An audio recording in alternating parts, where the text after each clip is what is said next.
aqui no centro de Balneário Camboriú e a gente tem uma pergunta muito importante para fazer para as pessoas. Fica comigo e acompanha. Vamos ver quais as respostas que virão. Vamos lá? Eu queria que você falasse para mim quem é Jesus para você. Jesus é tudo na minha vida. Jesus é a essência, é o meu ar. Esse é Jesus para mim. É tudo. Jesus somos nós. Ele é Deus, nós acreditamos, é a nossa fé que nos salva. É o Mestre, Filho de Deus. Jesus é o que manda em nós, né? É o nosso chefe, Jesus, né? Eu acredito que sim, né? Que é o que manda a nós, que dá tudo o que nós merecemos, é Jesus, né? Jesus é tudo na vida da gente, né? Jesus é a essência, é a razão de ser. Nós estamos aqui graças a Ele. Ele é tudo. E a pergunta fica para você também. Quem é Jesus na sua vida? Quem é Jesus para você? Essa pergunta e essa resposta pode mudar o rumo da sua vida e também tem muito a ver com a sua eternidade. Presta atenção, pensa nisso. Meu Senhor, tu és a minha alegria. Os Coríntios, capítulo 1, a partir do verso 18.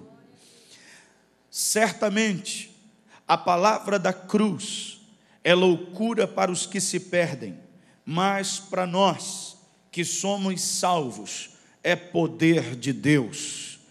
Pois está escrito: destruirei a sabedoria dos sábios e aniquilarei a inteligência dos instruídos. Onde está o sábio? Onde o escriba? Onde o inquiridor deste século? Porventura não tornou Deus louca a sabedoria do mundo, visto como na sabedoria de Deus o mundo não o conheceu por sua própria sabedoria?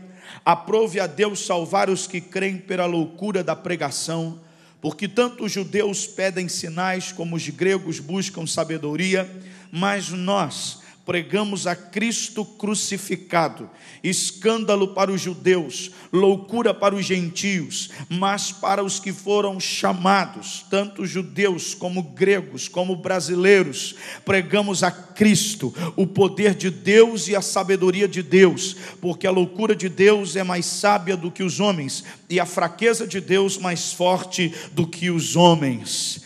Espírito de Deus, aqui está a tua palavra, ministra com graça, poder, nós submetemos completamente à tua vontade e ao teu querer, em nome de Jesus, e a igreja diga amém, aleluia. Podem sentar, queridos, glória a Deus, glória a Deus.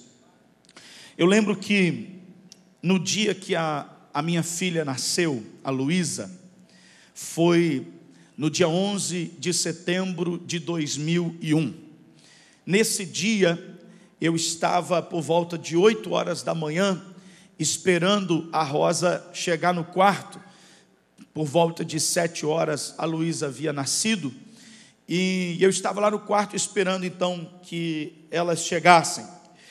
E eu fiquei esperando lá no quarto e liguei a televisão naquela hora no quarto, e estava passando uma cena aonde um avião, ele sobrevoava e ia em direção a um dos edifícios mais altos do mundo.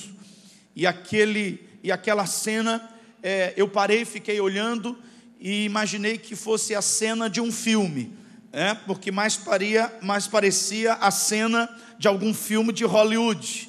E foi o primeiro pensamento, quando eu olhei os aviões entrando dentro das torres gêmeas, eu achei que fosse algum efeito especial de um filme. Mas, à medida que o tempo foi passando, infelizmente, não era a cena de um filme, era uma realidade. E eu vejo que todos os anos, nós comemoramos o aniversário da Luísa, e também nesse dia, já se passaram 11 anos, e nesse dia há sempre uma reportagem sobre a queda das torres gêmeas, do World Trade Center. Todos os anos eles estão falando a mesma coisa. Todos os anos eles param, fazem homenagem àquelas pessoas que morreram nesse dia. Todos os anos eles param para reverenciar, para lembrar. Todos os anos você na sua televisão, no dia 11 de setembro, vê o repórter, seja da Band, seja da Globo, seja da Record, seja do Band News, do Globo News, seja qual for o canal, você vai ver: hoje completa mais um ano da queda da Torre Gêmeas. E aí a gente fica pensando o seguinte: muito mais pessoas morrem todos os anos nos morros do Brasil do que morrem nas Torres Gêmeas. E não tem, às vezes, tanto impacto como a queda das Torres Gêmeas teve. Agora mesmo na Síria, muitas pessoas morreram, estão morrendo na guerra na Síria. Mais pessoas estão morrendo na Síria do que morreram no World Trade Center. Muito mais pessoas morrem no Brasil por causa do tráfico de drogas todos os anos do que o do World Trade Center. Muitas outras atrocidades já foram cometidas e aconteceram, catástrofes tremendas, mas que não são tão lembradas como o 11 de setembro no World Trade Center. Por quê? Porque quando aqueles aviões estavam atingindo aqueles mega edifícios, eles estavam dizendo ao mundo: nós estamos destruindo o poder econômico dos Estados Unidos. Nós queremos desencadear uma crise mundial, porque aquelas duas torres simbolizavam todo o capitalismo, todo o sistema de uma geração. Aquelas duas torres era o retrato da globalização, da modernidade, da até onde uma potência pode chegar, um lugar onde milhares de pessoas trabalhavam. Então não apenas atingiram pessoas, mas atingiram algo que simbolizava uma geração. Até um filme que foi feito antes da queda das Torres Gêmeas, ele passou toda a cidade sendo destruída, e a única coisa que ficava de pé eram as duas torres. Ou seja, as duas torres não cairiam de jeito nenhum. Então há uma mensagem muito forte por trás disso. É um símbolo muito forte.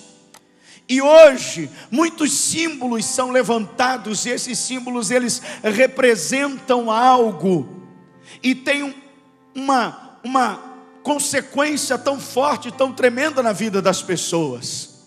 Queridos, quando nós olhamos para uma cruz, nós podemos pensar, ao olhar para uma cruz, uma coisa só. Quando hoje você olha para a cruz, você lembra de um acontecimento histórico. E por que a cruz se tornou tão conhecida? Por que a cruz se tornou algo, o símbolo do cristão? Você levanta uma cruz e a cruz já representa muitas coisas. Vem à nossa mente toda a história de Cristo, sua morte, sua ressurreição. A cruz nos lembra Jesus Cristo. Por quê? Se você for pensar que historicamente, na época de Jesus, muitos morriam crucificados. Era uma morte comum, um cidadão ser condenado à morte por crucificação. Jesus não foi o primeiro a ser crucificado e nem foi o último. Porém, quando pensamos em cruz, lembramos apenas de um homem, o seu nome, Jesus Cristo. E por quê? Porque da mesma forma como as Torres Gêmeas simbolizavam todo um poder, quando nós falamos da cruz, nós estamos falando de uma lembrança muito forte, porque quem foi pregado nela não foi o Manuel da Silva, foi o Emanuel, o Deus conosco. Foi porque quem foi colocado naquela cruz não foi o Charles Pereira, não foi a Rosa Maria, não foi o Eliezer Lansone, não foi o Renato Fidelis, não foi a Silvia Serralheiro, não foi a Elaine Nunes. Quem foi pregado naquele dia foi o Rei dos Reis, o Senhor dos Senhores, aquele que purificou leprosos, ressuscitou gente morta, aquele que levantou paralítico, aquele que disse para o mar, como a gente fala para uma criança, aquieta, aquele que ordenou o vento para que ele cessasse, aquele que deu ordem à tempestade, aquele que ressuscitou Lázaro depois de 4 dias, aquele que venceu a morte. Era Jesus Cristo de Nazaré, era o Emanuel, príncipe da paz, o Deus conosco, o conselheiro, o Deus forte, o Pai da eternidade, a luz da vida, a fonte da vida, o pão da vida, o pão que desceu do céu, o Senhor dos senhores, o Rei dos reis. A cruz é lembrada porque quem estava lá não era nada mais, nada menos do que o Rei de toda a terra.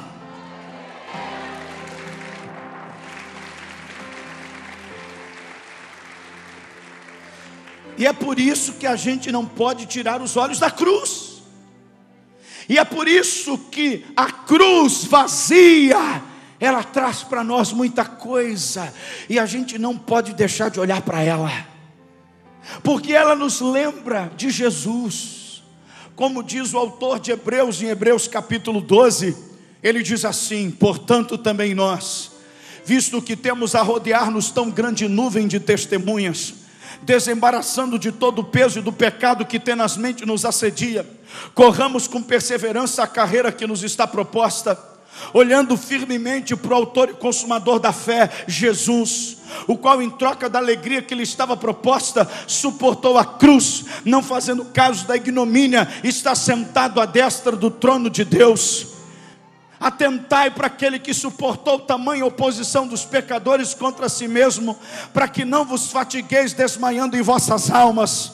O autor de Hebreus diz: não tire os olhos de Jesus, porque se a gente tira os olhos de Jesus, a gente fadiga, a gente cansa, a gente estressa, a gente olha para trás, a gente desiste, entrega os pontos. Quando paramos de olhar para a cruz e olhar para Jesus, falamos mais do problema do que da solução, falamos mais do demônio do que dos anjos, falamos mais das maldições do que nas bênçãos. Quando paramos de olhar para Jesus, nos tornamos críticos, vazios, sem graça, com uma vida mesquinha, sem valor. Mas quando olhamos para a cruz, lembramos que ali está a nossa esperança, lembramos que amanhã pode ser melhor. Por causa da cruz você vai sair desse culto hoje e cantar o hino da vitória. Por causa da cruz você chegou doente, pode sair curado. Você que chegou triste, pode sair alegre. Você que chegou aqui de cabeça baixa, pode levantar a cabeça e dizer: essa vai ser uma semana de vitória. Tudo isso por causa da cruz.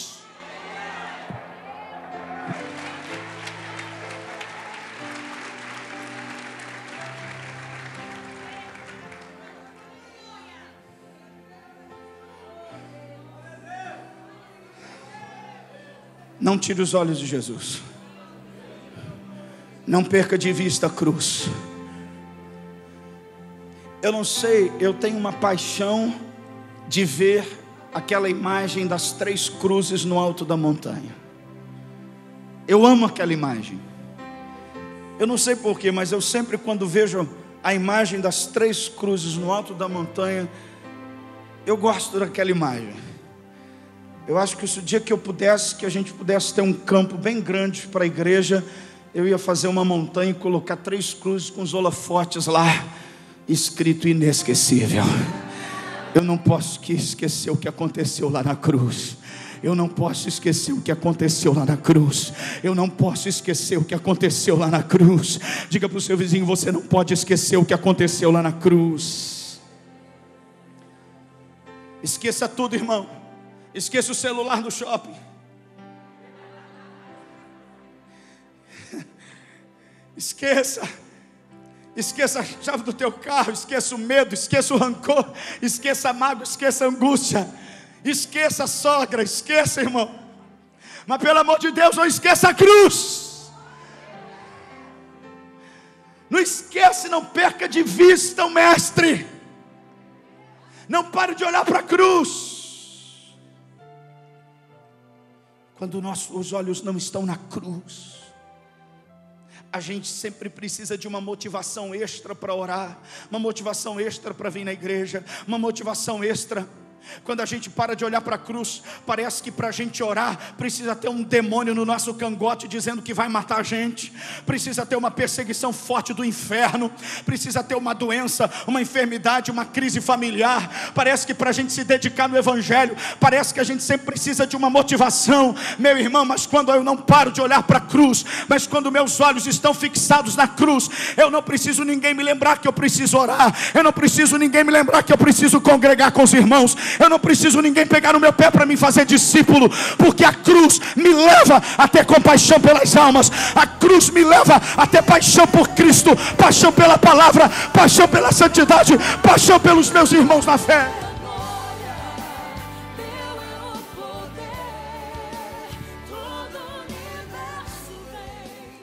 Não esqueça de Jesus. O pastor Jorge Linhares contou uma história. Ele foi orar para um irmão que tinha aberto uma empresa pequenininha ainda. Chegou lá, era uma salinha bem pequenininha.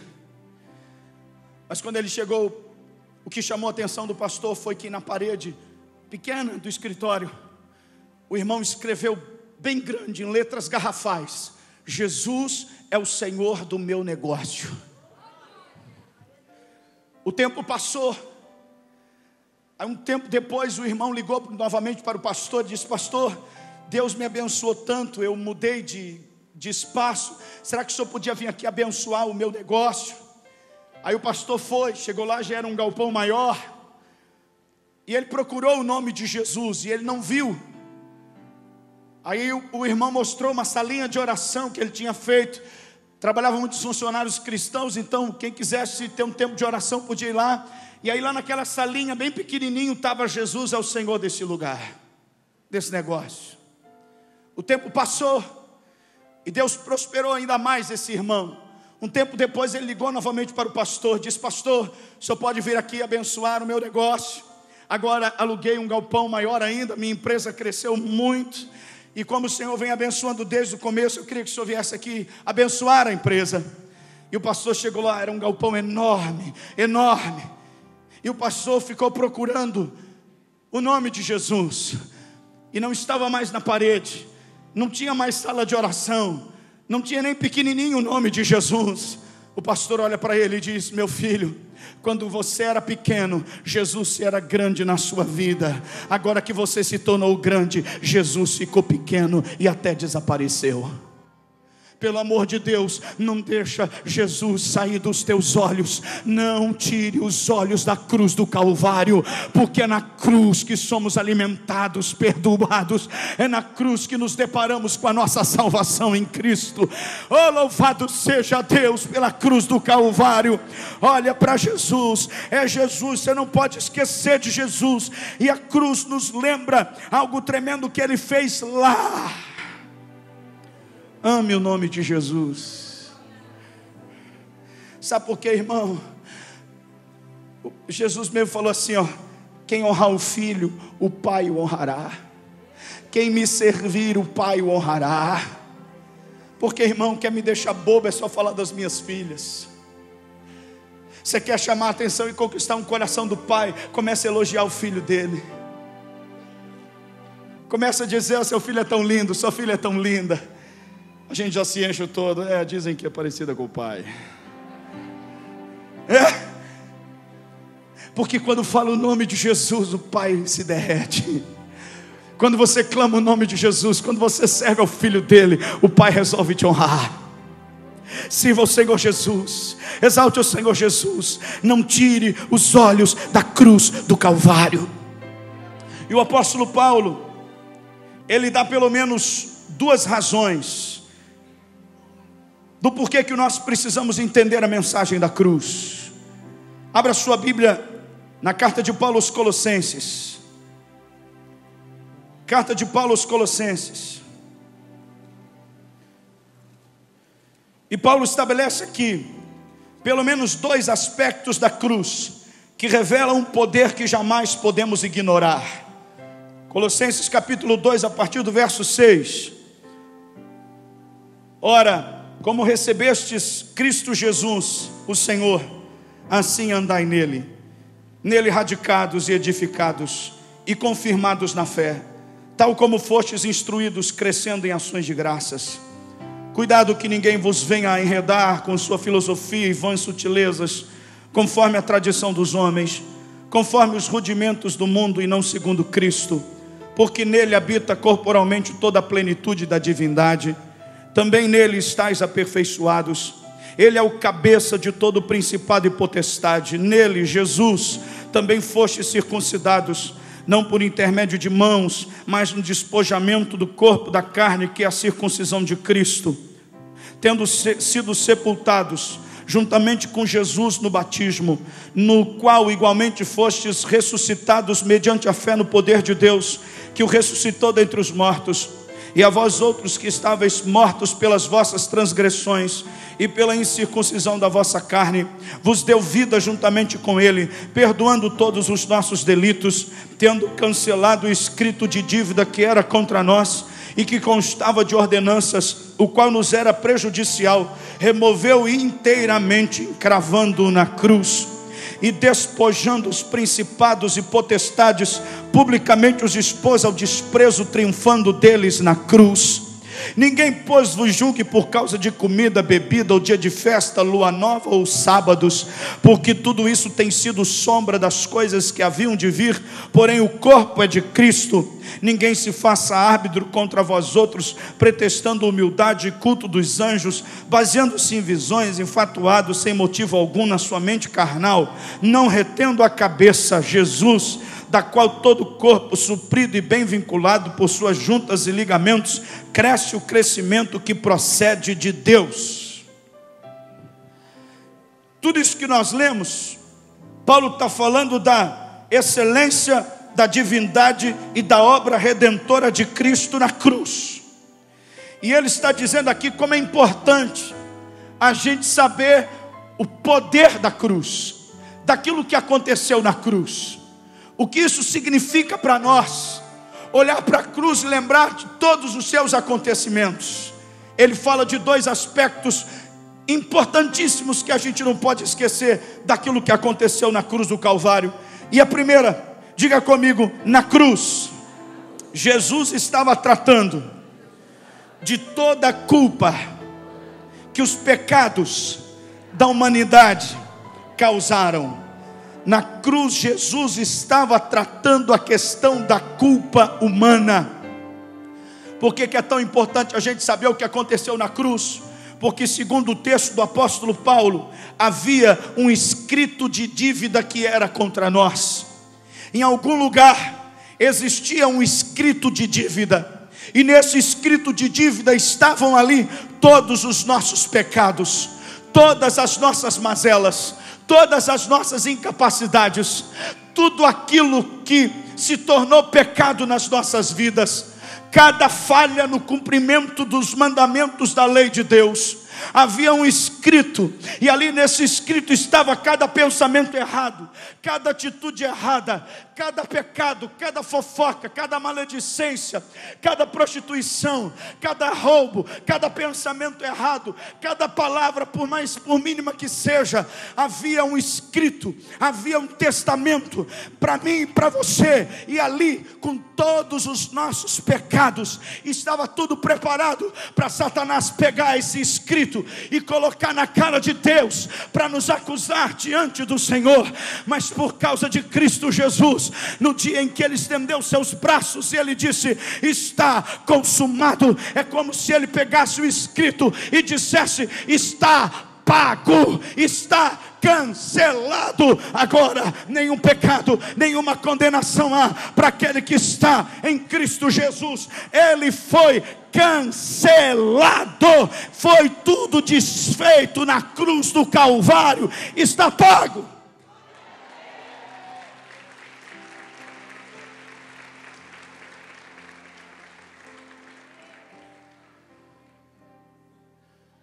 É a culpa humana. Jesus tratava dessa culpa humana, e quem não sabe disso continua sendo pisoteado, amassado, estrangulado pela culpa humana, que faz com que o indivíduo entre pelo caminho da maconha, da cocaína, da droga. Por causa dessa culpa humana, o homem se atola no trabalho e faz do dinheiro o seu Deus. Por causa dessa culpa humana, muitos entram em processos altamente depressivos que chegam até tirar a sua própria vida. Mas quem conhece o poder da cruz, quem sabe o que aconteceu lá, quem não esquece do que aconteceu lá, sabe que suas culpas, sabe que seus pecados, sabe que suas iniquidades, suas mazelas foram levadas sobre ele na cruz do Calvário. E agora não existe acusação contra os eleitos de Deus, pois o sangue nos purifica, o sangue nos lava de toda a culpa e de todo o pecado, o sangue nos santifica para vivermos para ele.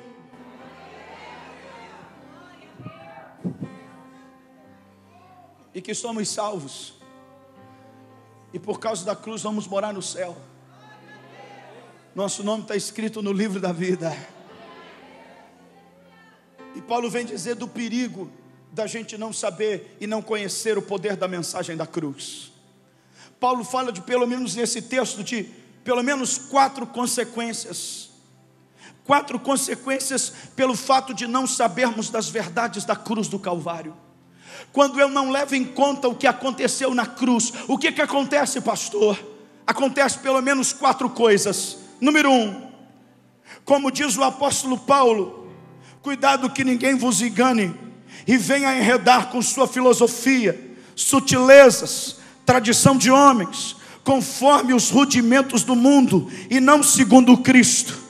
Ele está dizendo assim, cuidado com essa gente que não leva em conta o sacrifício de Cristo, o que ele fez na cruz, e tentam fazer alguma coisa baseado no esforço puramente humano para alcançar algum favor de Deus. Cuidado com essa gente que entra numa neurose louca, tentando gerar um autoaperfeiçoamento, seja pela meditação transcendental, seja pelas mandingas da vida, seja pelos esforços humanos, para tentar alcançar uma graça, para tentar alcançar uma bênção, para tentar alcançar uma porta aberta, ou para tentar ser aceito diante de Deus. Aí ele tenta melhorar, ele tenta com seus esforços, ele usa uma pedra, ele usa o sol, a lua, ele usa um pano, ele tem que usar alguém, uma pessoa, porque ele desconhece o que aconteceu na cruz.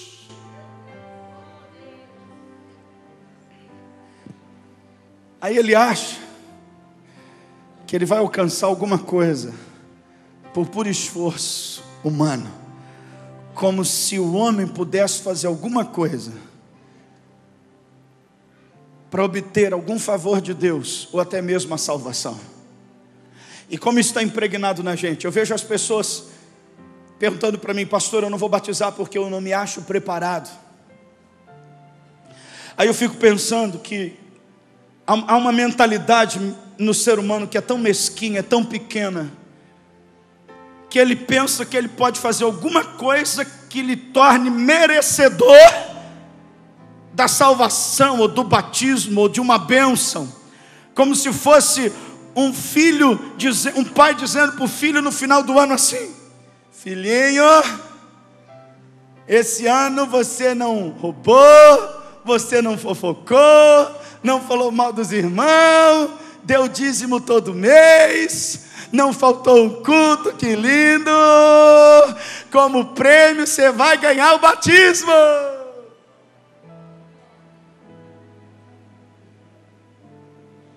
Irmão, você tem que entender que por causa da cruz, é por isso que você vai ser batizado, não é porque você merece, meu filho. É por causa da cruz, é porque existe uma cruz. Sabe por que você vai ser abençoado hoje, querido? É por causa da cruz, é por causa da cruz, meu amado. Sabe por que você vai morar no céu? É por causa da cruz, meu irmão. É por causa daquilo que aconteceu lá na cruz do Calvário há 2000 anos atrás. Não existe esforço humano, não existe nada que eu e você possamos fazer. É graça, é presente de Deus.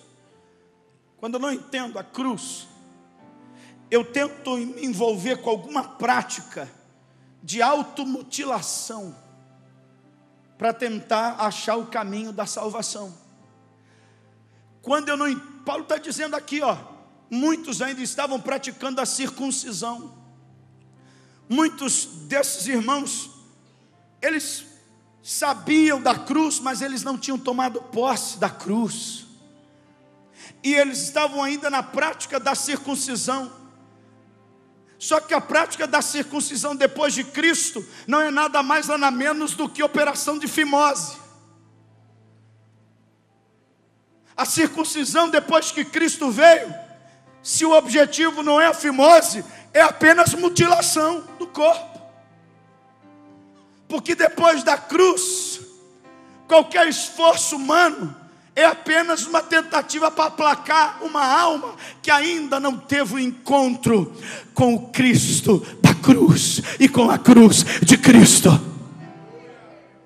Aí ele precisa de umas farpadinhas, ele precisa de uma chicotadinha nas costas, ele precisa de uma escadinha para subir, ele precisa de uns milho para ajoelhar, ele precisa de um esforço, ele precisa de uma ajuda, ele precisa de um cortezinho na mão, ele precisa de um cortezinho na testa, ele precisa raspar o cabelo, ele precisa de um sangue, ele precisa de alguma coisa para ligar ele ao espiritual.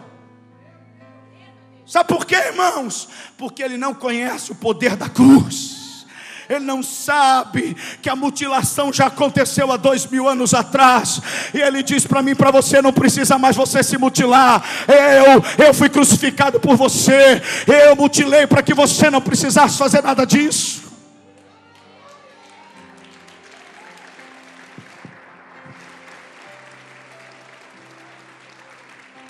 Sabe? Terceira consequência de não saber o poder que emana da cruz. Paulo diz que alguns iam tentar manipular. Ele diz assim: cuidado com aqueles que não sabem o poder da cruz e vão tentar manipular você. Manipular. Olha, você tem um pecado, então agora você cuide, você tem que ir para lá, você tem que ir para cá, você tem que seguir algumas diretrizes. Olha, tem que ser do meu jeito, senão você está debaixo de maldição. Olha, aí tenta aqui. Não, porque olha, veja bem. Olha, veja, você precisa de mim. Você precisa do meu auxílio, porque você pecou, você é um pecador. Quando há um desconhecimento do que aconteceu na cruz, a pessoa se amarra a julgamentos, a acusações, fica debaixo de um jugo de medo, aí serve a Deus por medo, serve a Deus por culpa, faz as coisas para Deus por culpa, porque tem sempre alguém com um dedo em riste, tem sempre um desavisado sobre a cruz, com um dedo em riste, dizendo: mas quem é você para buscar a Deus? Você estava fumando cocaína ontem. Mas quem é você para ir na igreja? Você o ano passado fez aquilo. Mas quem é você? Você há 10 anos atrás era um pobre coitado. Tem sempre um desavisado querendo avisar você do teu passado, quando já foi perdoado na cruz do Calvário, quando na cruz foi cancelado e a cruz te fez santo. O que acontece, pastor, quando a gente desconhece o poder da cruz? Ninguém vos julgue por causa de comida, bebida, dia de festa, lua nova, ó o sábado, tem que guardar o sábado, porque tudo isso tem sido sombra das coisas que haviam de vir. Porém o corpo agora não é mais do sábado, não é mais da lua nova, não é mais da mandinga, não é mais da feitiçaria, não é mais do cordeiro, não é mais do patuá, não, o corpo agora é de Cristo. Diga assim: eu sou de Cristo, por causa da cruz eu sou de Cristo, por causa da cruz eu sou de Cristo, por causa da cruz eu sou de Cristo. Agora eu não preciso servir a nenhum outro, eu não preciso de nenhum guru, de nenhum patuá, de nenhum santo, eu não preciso de nenhuma mandinga, eu não preciso de 7 pulos na beira da praia, eu não preciso de nenhuma pipoca na encruzilhada, de nenhuma galinha preta, eu não preciso mais fazer nenhum trabalho para a entidade, porque senão ela vai ficar chateada comigo. Eu não preciso servir mais a entidade nenhuma, a Deus nenhum. Depois da cruz do Calvário é só Jesus, é só Jesus, é só Jesus, é só Jesus, é só Jesus, é só Jesus. Depois da cruz só Ele nos basta.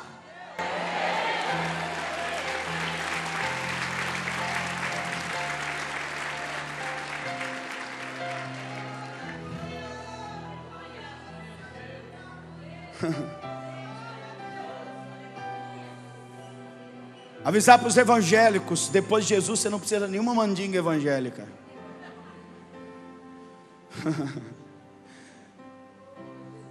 Se o pastor não botar a mão na minha cabeça, não resolve. Não precisa nem de pastor, nem de padre, porque você pode chegar direto no trono da graça. Por causa de Jesus, por causa de Jesus, por causa de Jesus, por causa de Jesus. Você fala direto com o homem, você fala direto com o homem, por causa dele, por causa dele. Louvado seja Deus. Quando você estiver sozinho e precisar falar com ele, você não precisa pedir para santo nenhum, para padre nenhum, para pastor nenhum, para diácono nenhum. É só falar com ele, em nome de Jesus, depois daquilo que aconteceu na cruz.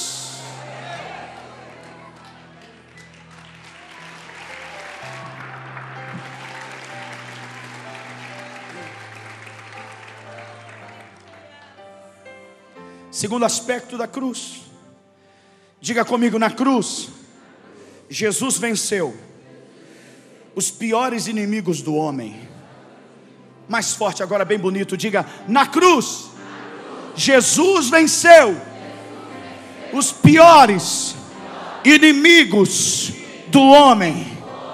Versículo 15: e despojando os principados e as potestades, publicamente os expôs ao desprezo, triunfando deles na cruz. O que é isso, pastor? Vou te explicar para você dar um glória bem gostoso. No mundo existem principados que são autoridades. No governo nós temos autoridades, temos principados políticos, que é presidente, governador, prefeito, que governam um país, um estado, uma cidade. Nós temos principados econômicos, que são homens que detêm o poder econômico num país, numa cidade, num estado. Nós temos o chamado principado da filosofia, que são aqueles que detêm o conhecimento, a força do conhecimento num país, numa cidade, num município. Mas a Bíblia fala que existe um poder, existe uma autoridade, existe um principado, da qual ele não é repreendido por nenhum decreto do governo, seja ele municipal, estadual ou federal.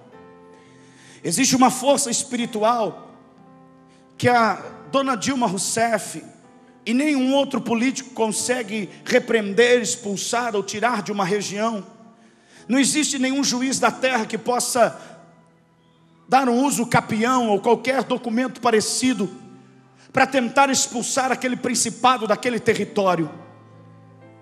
No Brasil eles são mais comumente conhecidos como Zé Pilintra, Pombagiras, os Exus da vida, mais popularmente conhecido como demônios, que reinam sobre um país, uma cidade, um município, uma região, um bairro, que levam muitas vezes os filhos para as drogas, que levam casais à separação, que levam uma região à corrupção, que influenciam negativamente uma geração, levando para fora e para longe da vontade de Deus. Mas Jesus está dizendo, Paulo está dizendo, inspirado pelo Espírito Santo, que Jesus venceu esses inimigos na cruz do Calvário. Sabe, irmãos, muitas pessoas dizem que quando Jesus foi crucificado, o diabo fez festa. Ele não fez festa nenhuma, irmãos, porque o diabo, ele todo momento tentou tirar Jesus da cruz, porque ele sabia que quando Jesus fosse na cruz, ele estaria derrotado.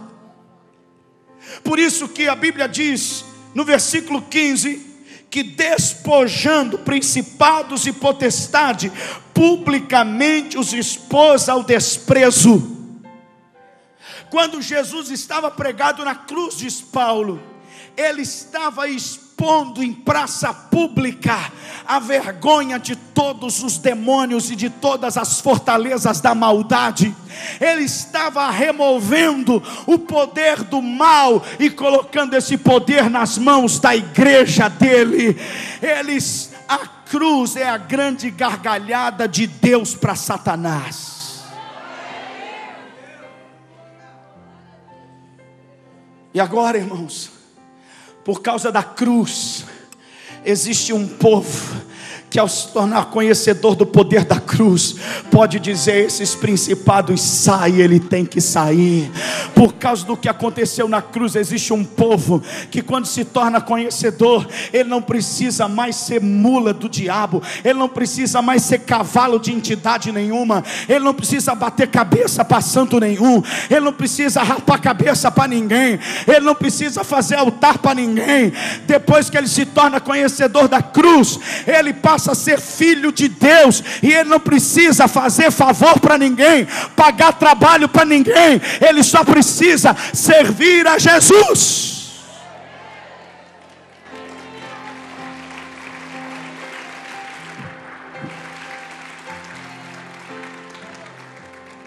Há um filme escrito por C.S. Lewis, fez sucesso no cinema, As Crônicas de Nárnia.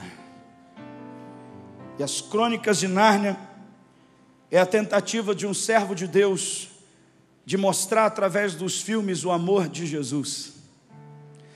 E para quem lembra o filme do leão, a feiticeira e o guarda-roupa, aquelas crianças entram num mundo.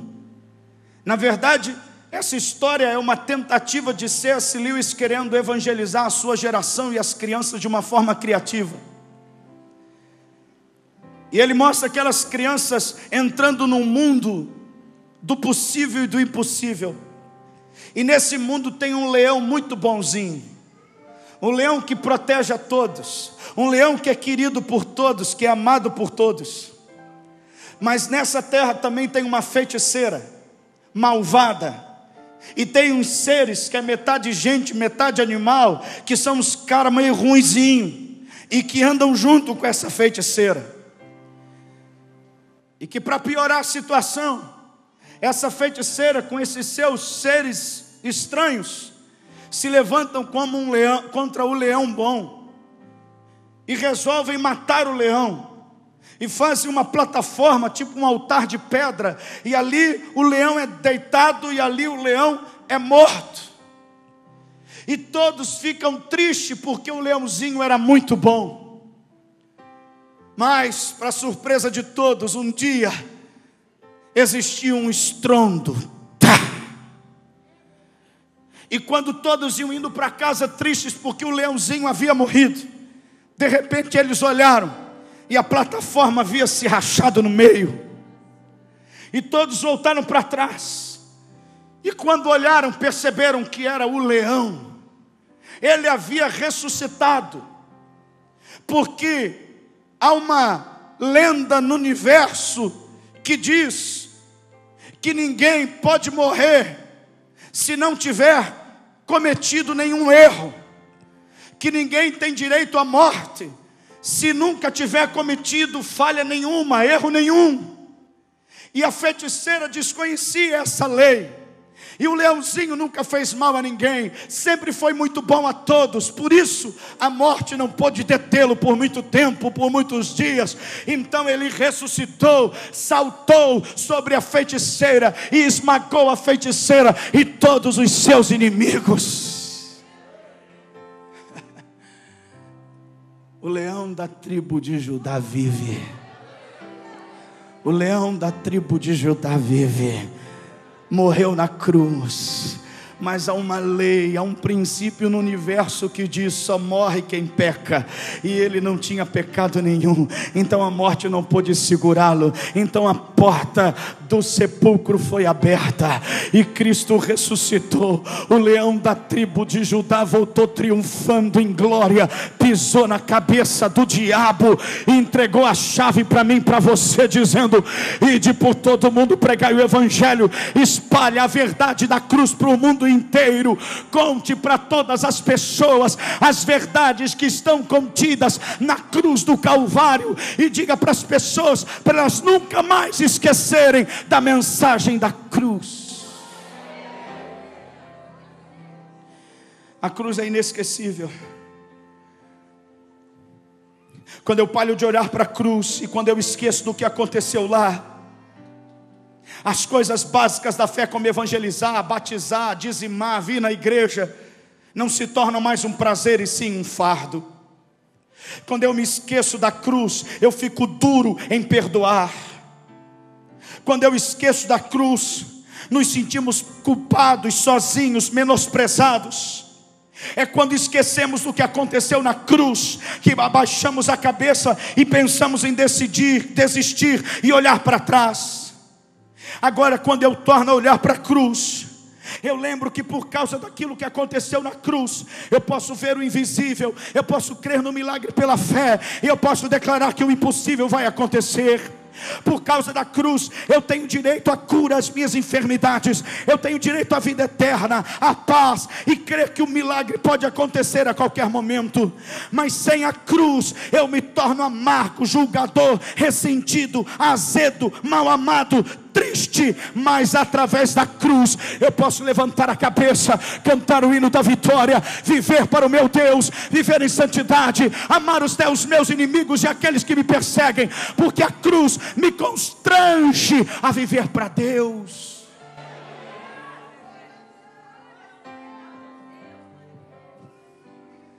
Vamos ficar de pé. Levante as mãos para o céu. Oh, aleluia. Diga para Jesus: eu creio no sacrifício da cruz, e eu recebo sobre a minha vida o poder da ressurreição, o poder da crucificação. O de cruz se erigir, dela um dia fugir, como emblema de vergonha e dor. Mas contemplo esta cruz, porque nela Jesus deu a vida por mim. Você pode levantar suas mãos e declarar: sim, eu amo. Sim, eu amo a mensagem da cruz. Até morrer eu a vou proclamar.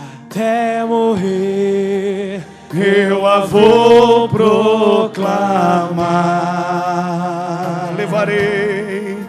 Levarei eu também minha cruz,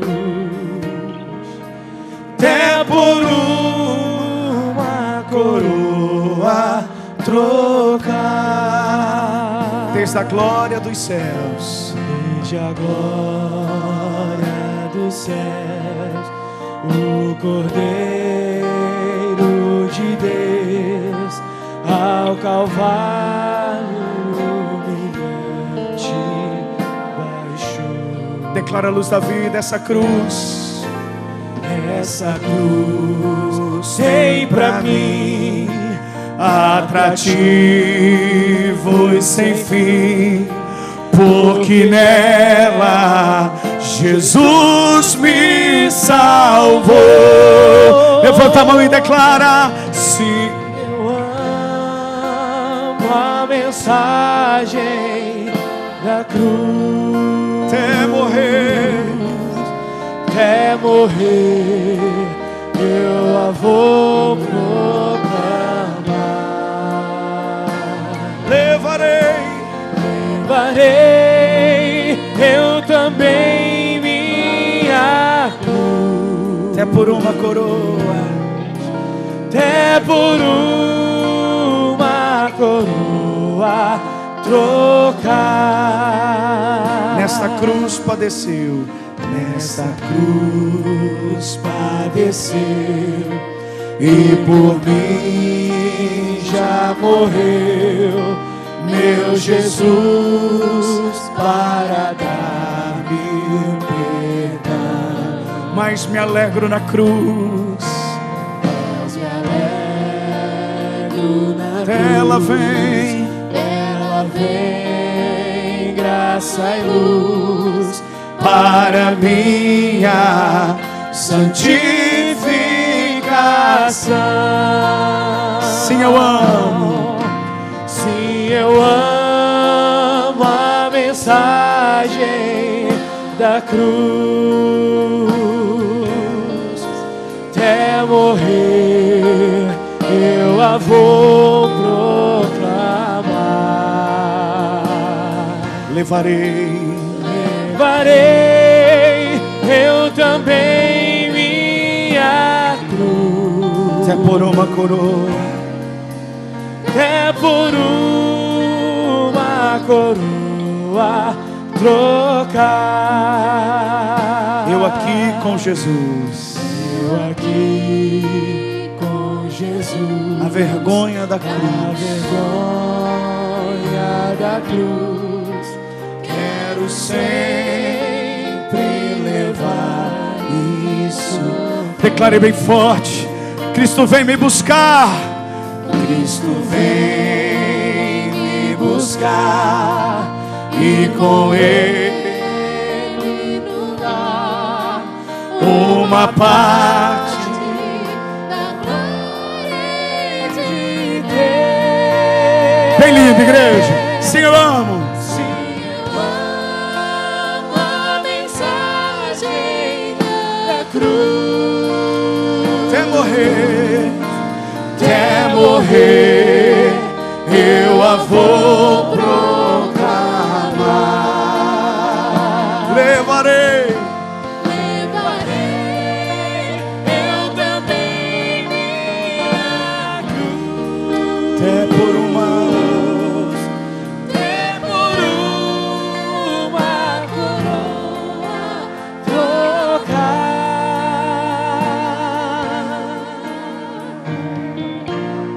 Quando a gente olha para a cruz, evangelizar fica tão fácil, cuidar de vidas fica tão fácil, se tornar um servo de Deus é a nossa única resposta. Dessa cruz emana, como dizia Calvino, uma graça irresistível. Dessa cruz emana um poder da qual nós não podemos negar. Quando a gente olha para a cruz e para tudo que aconteceu ali, a nossa resposta só pode ser uma: eis-me aqui, Senhor, cumpre em mim o teu querer. Quero te louvar, quero te adorar, quero te servir. Quando a gente olha para a cruz,